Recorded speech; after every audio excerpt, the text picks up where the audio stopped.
గంటలుగా ఈ రోజు ఐబొమ్మ రవిని విచారిస్తున్నారు సైబర్ క్రైమ్ పోలీసులు. 4 రోజుల విచారణలో ఇప్పటి వరకు పొంతనలేని సమాధానాలు ఇచ్చాడు. ఐబొమ్మకి అన్ని తానే అని చెప్తున్నాడు నిందితుడు రవి.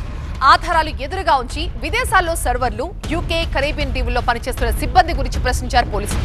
తన డేటా మొత్తం విదేశాల్లోనే ఉందని రవి సమాధానం ఇచ్చినట్టుగా తెలుస్తోంది. వ్యక్తిగత సమాచారం తప్ప పైరసీకి సంబంధించి నోరు మెదపడం లేదు రవి. మరోసారి కస్టడీ పొడిగింపుపై ఆలోచన చేస్తున్నారు సైబర్ క్రైమ్ పోలీసులు. రవి లగ్జరీ లైఫ్ కి అలవాటు పడినట్టుగా తెలుస్తోంది. వివిధ దేశాల్లో తిరిగిన రవి భారీగానే ఆస్తులు కూడబెట్టినట్లుగా సమాచారం. 3 నెలల పాటు రవి కదలికలపై నిఘా ఉంచారు సైబర్ క్రైమ్ పోలీసులు. తన అరెస్ట్ ని ముందే ఊహించారని, కానీ ఇంత త్వరగా అరెస్ట్ అవుతారని మాత్రం అనుకోలేదని వెల్లడించాడు రవి.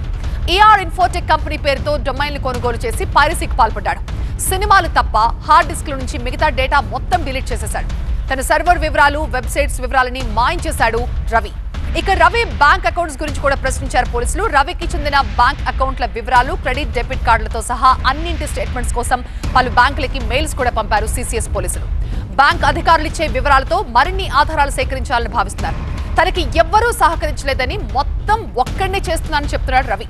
తాను వెబ్ డిజైనర్ కావడంతో స్వయంగా వెబ్సైట్స్ క్రియేట్ చేసి పైరసీ కాంటెంట్ అప్లోడ్ చేశారని వెల్లడించాడు. అంతేకాదు ఐబొమ్మ కేసులో దర్యాప్తు చేసేందుకు ఇప్పుడు సిఐడి కూడా రంగ ప్రవేశం చేసే అవకాశం కనిపిస్తోంది.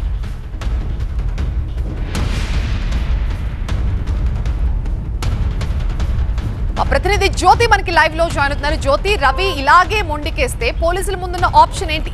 ఎలా నిజాలు కక్కించాలి?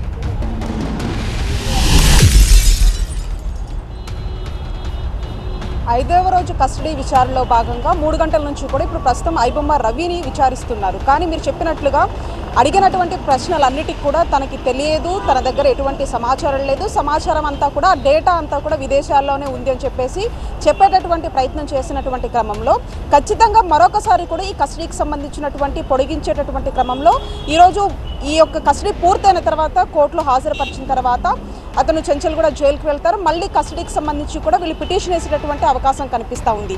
ఎందుకంటే 5 రోజుల పాటు విచారించినటువంటి ఈ యొక్క విచారణలో దాదాపు అతను చెప్పినటువంటి సమాధానాల్లో కూడా ఈ బ్యాంకు లావాదేవీలకు సంబంధించినటువంటి అంశం కావచ్చు, సర్వర్లు, వెబ్సైట్లు, వీటన్నిటికీ సంబంధించి కూడా తన దగ్గర ఎటువంటి సమాచారం లేదు అని చెప్పడము, ఐపీ అడ్రస్లు సైతం కూడా చేంజ్ చేయడము, అంతేకాకుండా పలుమార్లు కూడా అతను విదేశాలకు వెళ్ళొచ్చినా కూడా అది కనీసం ఎక్కడ ఎవరికి అనుమానం రాకుండా ఆ విదేశాలకు వెళ్ళడం, అక్కడ ఉన్నటువంటి పెద్ద నెట్వర్క్ సంబంధించి కూడా ఎటువంటి అంశాలను కూడా తాను గోప్యంగా ఉంచుకుంటూ తనకు తెలియదన్న సమాధానాన్ని మౌనంగా ఉన్నటువంటి ఆ విషయాలను మాత్రమే పోలీసుల ముందు ఒక మొండికేసినటువంటి పరిస్థితిగానే చెప్పుకోవచ్చు.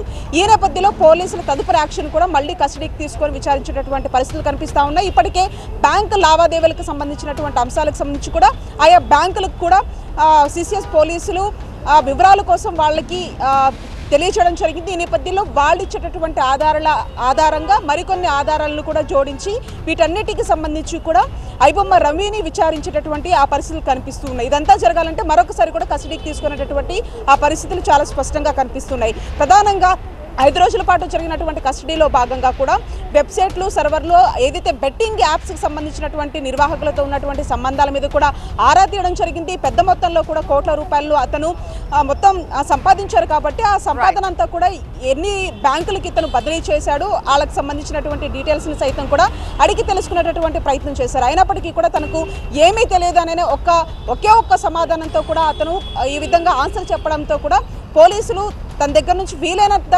సమాచారాన్ని రాబట్టగలిగేటటువంటి ఆ ప్రయత్నాలు అయితే చేశారు. ఏదేమైనప్పటికీ కూడా 3 గంటల నుంచి కూడా ప్రస్తుతానికి అయితే విచారణ కొనసాగుతుంది. ఈ రోజు సాయంత్రం వరకు జరిగిన తర్వాత నాంపల్లి కోర్టులో రవిని ప్రొడ్యూస్ చేసేటటువంటి అవకాశం కనిపిస్తూ ఉంది. Right Jyothi, thank you.